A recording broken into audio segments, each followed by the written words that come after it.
bahwa saya hanya menyampaikan 2 poin. Yang pertama tentang framing Menteri Kesehatan BGS kepada Menteri Kesehatan sebelumnya bahwa 80% program atau kebijakan Menteri Kesehatan sebelumnya adalah kuratif. Itu framing juga. Jadi teman-teman ID nggak usah berkecil hati kalau di framing. Kalau menteri sebelumnya aja di framing kan. Mari kita nanti lihat. Saya akan tunjukkan 3 Sri Kandi mantan Menteri Kesehatan yang mungkin berbeda dengan framing Pak Menteri BGS. Yang kedua tentang saran Prof. Saldi Isra untuk membuat buku hitam tadi. Tetapi sebelum itu saya ingin sampaikan bahwa rekomendasi untuk teman-teman dokter yang ingin mengambil dokter spesialis itu hal yang positif. Jadi kalaupun di framing biarin saja karena itu adalah kelebihan dari organisasi profesi ini. Begitu juga akses. Akses itu kan sebetulnya jalan masuk, pintu. Pintu itu kalau kita tidak punya kunci kan gimana kita mau masuk? Dan akses itu banyak. Mau uang, mau apa, itu akses semua. Tetapi kalau misalnya disebut bahwa banyak anak dokter menjadi dokter spesialis, hal yang wajar kata Prof. Budi tadi. Tapi saya ingin menyampaikan apa yang pernah saya baca tentang anjuran Hippocrates kepada muridnya. Nanti kalau salah saya bacaan saya, nanti Dr. Joko yang lengkapi. Di dalam satu buku saya baca bahwa Hippocrates menganjurkan kepada muridnya bahwa apabila suatu waktu kelak ada anak sejawatmu yang ingin sekolah dokter, disebut di situ anak laki-laki ingin sekolah dokter, maka didiklah dengan baik anakmu itu. Jadi di situ juga dikatakan wajib bagimu untuk mendidiknya. Dengan syarat anak dokter itu adalah memenuhi syarat. Jadi syarat itu juga adalah akses. Demikian yang ingin saya sampaikan. Kemudian saya kembali ingin menyampaikan tentang 3 Sri Kandi Menteri Kesehatan sebelum bicara tentang ID. Yang pertama adalah Dr. Endang Rahayu Sedianingsi. Semua orang tahu pendidikan beliau. MPH, kemudian dokter public health, nggak tanggung-tanggung dari Harvard University kalau tidak salah. Jadi jangan dianggap kecil beliau. Saya membaca satu keberhasilan beliau selama memimpin Kementerian Kesehatan dari 2009 sampai 2012. Disampaikan oleh Prof. Chandra Yoga di situs Sehat Negeriku. Itu tanggal 3 November 2013.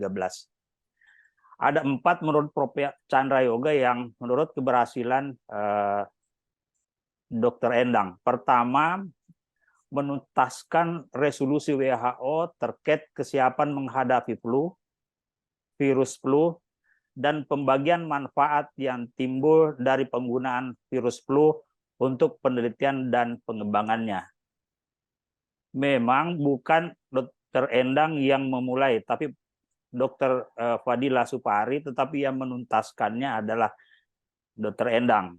Jadi itu menuntaskan resolusi WHO ini. Poin kedua yang ingin saya sampaikan, menurut juga catatan dari Prof. Chandra Yoga, Dr. Endang memperkenalkan jaminan persalinan atau Jampersal untuk menurunkan KIA. Dan sekarang program itu masuk ke dalam program JKN. Oke, jadi orang kalau dianggap 80% programnya kuratif, 2 itu menurut saya bukan kuratif. Yang ketiga, menggalakkan riset sebagai dasar penentuan kebijakan kesehatan, yaitu menggunakan Riskesdas sebagai dasar untuk membuat suatu kebijakan. Itu juga saya kira itu bukan program kuratif. Dan yang ketiga, memulai menerapkan sistem reformasi birokrasi di jajaran Kementerian Kesehatan. Itu 4 keberhasilan dari Dr. Endang menurut Profesor Chandra Yoga. Kalau nanti saya salah sebut, nanti tanya ke Prof. Chandra Yoga. Karena beliau yang menyampaikan pada tahun 2013. Yang kedua, serikandi kedua kita adalah Dr. Napsiem Boy. Beliau dokter spesialis anak, tetapi dia magister public health dari Belgia. Bahkan dia mengikuti beberapa studi di universitas terkenal, termasuk juga di Harvard. Beliau melanjutkan Prof. Endang 2012 menjadi ke 2014. Di dalam bukunya Nyanyian Kehidupan Napsiem Boy, ini teman-teman buku baca, saya mengambil sebagian saja. Napsiem Boy adalah tokoh yang sangat konsisten terkait dengan hak anak. Karena itu pernah ditunjuk oleh PBB untuk menjadi ketua komite hak anak. Juga konsisten dengan isu-isu HIV, AIDS, dan pendekatan HAM untuk ODA. Saya kira itu tidak ada yang ragukan dan itu adalah bukan program kuratif. Kemudian Dr. Napsia mempersiapkan JKN. Jadi mempersiapkan fasilitas kesehatan dan seluruh tenaga kesehatan untuk menyambut penerapan JKN tahun 2014. Catatan yang perlu teman-teman tahu bahwa, dan saya kira perlu disampaikan kepada hakim, bahwa Ibu Napsia mempersiapkan JKN ini tanpa gejolak. Padahal kalau mau ada gejolak, pasti ada gejolak.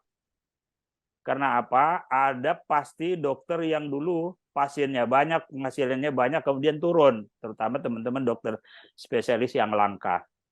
Kemudian turun. Begitu juga teman-teman di FKTP, dokter umum, yang dulunya pasiennya tidak berjubel, tapi penghasilannya lumayan. Tetapi kemudian pasien berjubel, tetapi penghasilannya juga tidak banyak. Nah, mengapa tidak ada penolakan? Karena semuanya dibicarakan dengan baik, didiskusikan dengan baik. Bahwa kita punya keinginan, ada niat besar kita untuk menciptakan suatu jaminan kesehatan semesta. Dan dibicarakan bukan singkat, tidak dipaksakan. Tidak dibicarakan oleh seluruh dokter, seluruh pengurus ID, seluruh perhimpunan, bicarakan itu, mendiskusikannya. Bagaimana yang terbaik untuk bangsa ini, untuk rakyat Indonesia. Dan kita terima, tidak ada gejolak. Kalau mau ada gejolak, pasti ada gejolak. Karena itu suatu waktu Dr. Sulastomo dalam diskusi mengatakan dia heran, mengapa dokter-dokter di Indonesia tidak bergejolak, sementara di luar negeri selalu bergejolak. Saya mengatakan bahwa dokter di Indonesia ada kesadaran tersendiri kalau kita bicara tentang kebangsaan dan tentang kecintaan kepada rakyat. Dan itu didialogkan dengan baik. Jadi itu yang ingin saya sampaikan. Karena itu jangan heran kalau seluruh kepengurusan ID perhimpunan selalu ada bidang atau departemen kajian JKN. Ngapain ada departemen kajian JKN? Karena ada perhatian khusus untuk itu. Nah, itu yang ingin saya sampaikan kepada teman-teman. Dan itu bukan semuanya, itu juga bukan kuratif. Itu pembiayaan kesehatan untuk seluruh masyarakat. Ibu Napsia perhatian kepada undang-undang keperawatan, keluarlah undang-undang keperawatan tahun 2014. Perhatian tentang kesehatan jiwa, maka dia mendorong undang-undang kesehatan jiwa pada tahun yang sama. Soal kepemimpinan. Menurut buku Ibu Napsia ini, Ibu Napsia mengatakan bahwa untuk menguatkan sistem kesehatan, maka Ibu Napsia harus merangkul semua pihak terkait dan bukan memukul. Bukan memukul itu istilah saya. Tapi beliau mengatakan harus merangkul. Dan Ibu Napsia sangat percaya hubungan baik dan keikhlasan. Makanya dia harus merangkul. Berusaha melihat persoalan dalam konteksnya dan tidak sepotong-potong. Dan mengatasinya secara holistik dan komprehensif. Baginya tidak ada jalan yang tertutup.